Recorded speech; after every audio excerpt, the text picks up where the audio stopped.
Magandang hapon po sa inyong lahat. At ako po si Ching Vivian, muling bumabalik sa inyo. Tulad ng pangako ko, tayo gagawa ngayon ng special bibingka na very authentic dito sa Pilipinas. But before anything else, maraming salamat po. Thank you, Lord, for this opportunity upang makapagbahagi ako muli ng isang lutuin para sa mga kababayan ko. And also for those who are interested, just log in to my website at YouTube at Ching Vivians. At marami po kayong matututunan na iba't ibang klaseng lutuin. Anyway, tulad po ng pangako ko sa inyo, gagawa po tayo ng special bibingka. However, medyo may proseso din ang paggawa ng bibingka kasi yung aking ginagawa is totally authentic. Bigas po ang ginagamit ko. Last night, nagbabad po ako ng 12 cups of rice, white rice, any white rice. Wag lang malagkit, white rice. And I added 13 cups of water. Binabad ko siya overnight at pinagiling. Sa Amerika, sa mga gustong gumawa, kung meron kayong blender na heavy duty, you can do it yourself. Dito sa Pinas, pinagiling ko po sa palengke. Hindi ko na napakita sa inyo ang pagbabad. You don't need to wash it, ano? Basta lagyan nyo lang yung 12 cups plus 13 cups of water. Ito po yung pinagiling ko kanina na bigas, galapong, ang tawag nila, no? So, with this, ito po yung mga ingredients na kakailanganin natin. Of course, bibingka is not a bibingka kung wala tayong mga dahon ng saging. Ito ay hindi pa nadarang sa apoy. So, ikakat mo na yan, tapos bibilugin namin na lapat doon sa aking lutuan. Ang gagamitin kong lutuan, yung talagang gawaan po ng bibingka dito sa Pinas. For those in abroad na gagawa ng bibingka, you can use your oven at 400 degrees for 30 to 45 minutes. Okay? So, anyway, at the end of my video, nandoon po lahat ang recipe at mga temperature na gagamitin nyo kung lulutuin nyo to sa oven. So, umpisahan natin. Like I said, yung 12 cups na rice na binabad ko sa 13 cups of water, pinagiling ko. We will need 8 cups of white sugar, 12 cups of baking powder, 30 itlog, 30 eggs, okay, 3 cans of coconut milk, and of course, while cooking it, we will need mantikilya, butter. Any butter will do. Pero ako po, ginagamit ko star margarine. Ito yung sa dahon na ini-spread ko sa dahon. Hindi dun sa bibingkang galapong, ang tawag, ano? Or the bibingka mixture. Of course, hindi rin kompleto ang bibingka kung wala tayong salted egg. Okay? So, I put salted egg. And also, I put grated cheese. Hindi pa nag-grate yung cheese eh. So, tomorrow, mamaya, i-grate pa namin yung cheese. Okay? So, yan, ikakat din natin to, i-slice natin. So, ngayon, umpisahan natin ang pagluto. Ang paggawa muna ng galapong. So, now, pakita ko sa inyo ang paano pag-mix ng ating bibingka mixture or ang ating bibingka galapong. So, we will mix everything together. First off, let's beat all the eggs. Alright, so after nating nabit yung itlog, ibuhos natin ngayon sa ating rice mixture. Okay, so after nating naihalo yung egg mixture sa ating rice mixture, ihaluin lang maigi. Just mix it all together. Okay, after natin na-mix na yung itlog, i-add naman po natin ang ating sugar. This is 8 cups of white sugar. At haluin natin muli. If you notice, inilipat ko po yung mixing, ano? Wala akong malaking mixing bowl dito. So, gumamit na lang ako ng one of my cooking pot. Okay. After po nito, ihuhulog natin ngayon itong baking powder. What I do, because it's a lot of mixture, pag hinulog natin dito, maraming buo-buo. So, ang tendency mamumuo yung ating baking powder. So, lalagay ko lang siya dito. And, imimixan ko siya ng isang coconut milk.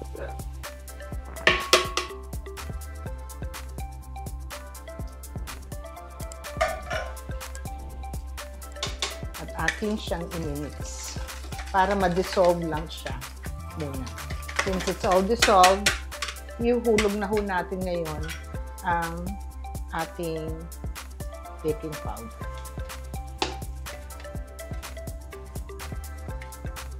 Okay. So now, we'll put the rest of the coconut milk sa ating mixture. So ito na ang kabuuan ng ating bibingka batter mixture.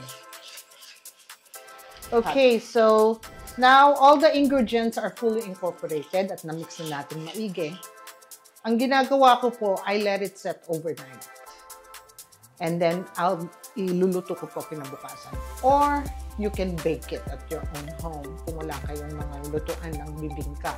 You can still use the dahon ng saging. May mga aluminum na bilog na maliliit. I think those are 6 inches.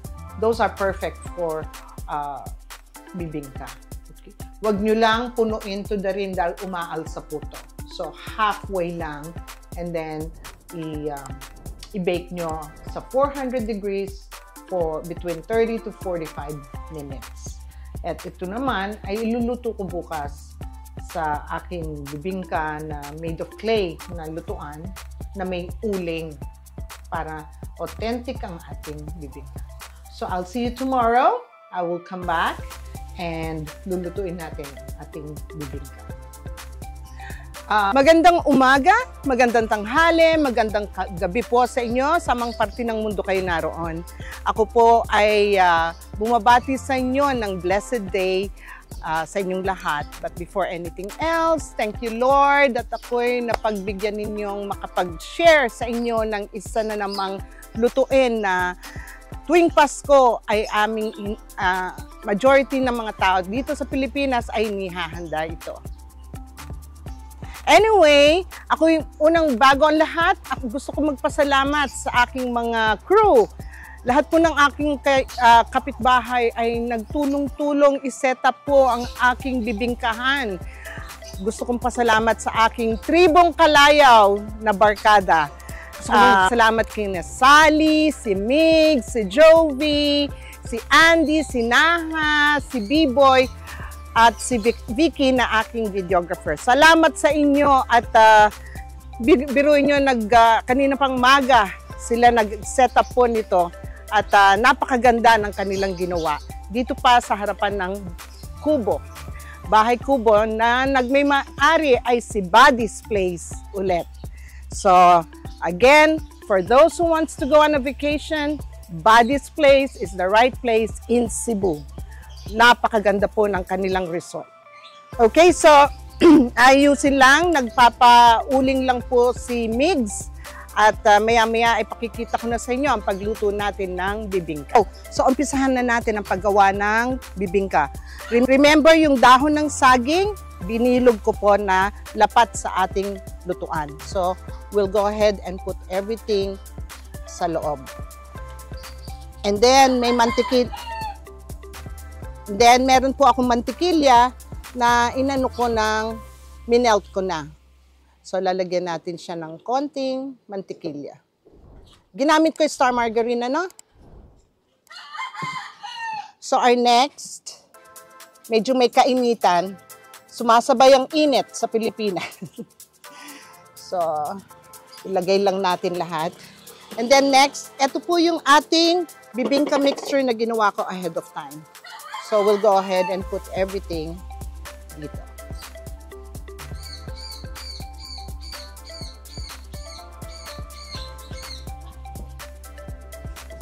Huwag nyo masyadong pupunuin dahil aalsa po itong ating mixture. So now we'll go ahead put the topping. Lagyan natin ng itlog na pula.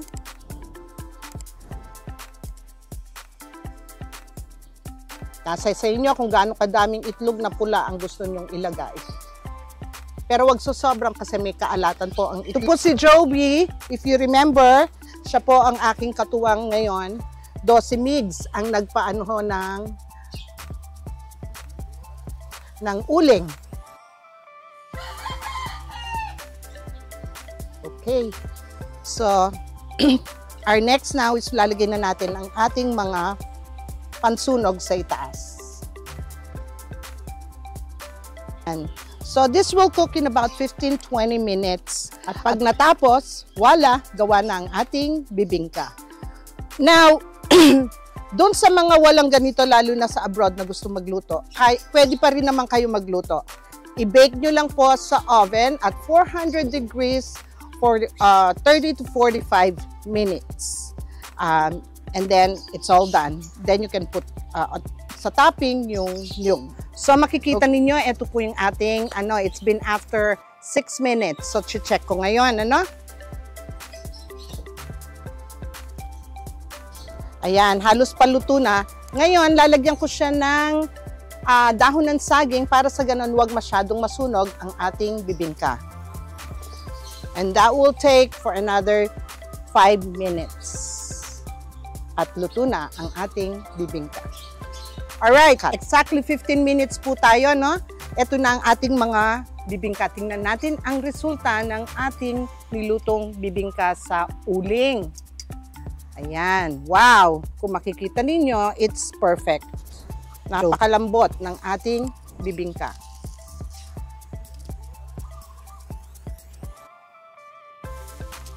Ito ang ating bibingka. So, ayan. Perfect na perfect ang ating bibingka. Mga iba, marami silang nilalagay. Naglalagay pa sila ulit ng keso, ng leche flan, whatever. Ako plain lang. Nyug lang na kinayod. Ito pong nyug na to galing sa palengke na kinayod. Very authentic po ang ating bibingka. So lalagyan natin lahat ng topping na na nyug. So eto ang ating authentic bibingka. Kaya nyong gawin ito. Sundin nyo lang ang tamang recipe at ang step-by-step guide ng paggawa ng bibingka. So from the beginning to the end, panoorin po ninyo ang aking vlog para matutunan nyo ang paggawa ng bibingka. At sa huli, at the end of the video, nandun lahat ang recipe na ibibigay ko sa inyo. Okay? Pero ang instructions, you have to watch the whole video para makita ninyo ang tamang proseso ng ating authentic bibingka.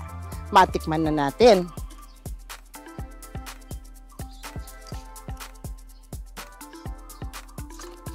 Tikman po natin ang ating bibingka.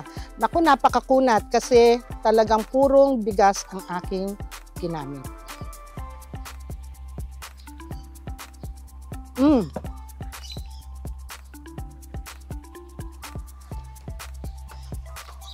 Medyo mainit. Napakasarap. Tama-tama lang ang tamis, ang kunat ng ating bibingka at yung itlog na pula. It's a perfect complement ng ating bibingka.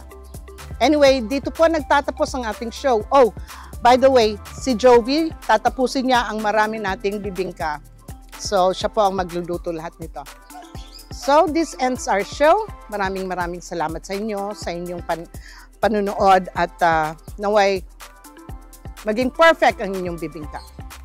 Thank you, Lord. To God be the glory. Maraming salamat po. And for the crew ng Tribong Kalayaw, maraming salamat sa inyo sa pag-ayos ninyo, ang pag-setup ninyo ng aking pagluto ng bibingka.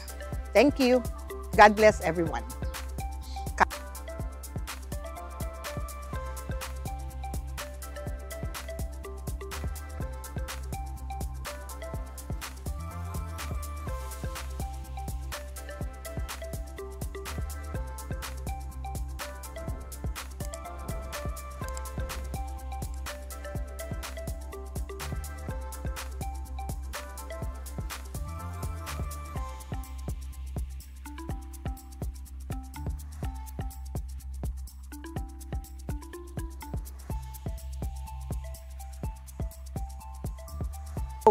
Hello po sa inyo, ako si Atching Vivian.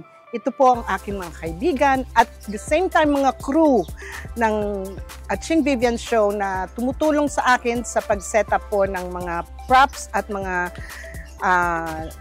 gamit na aking kakailanganin. Kami po ay gustong bumati sa inyo ng Maligayang Pasko at manigong bagong taon! Yay!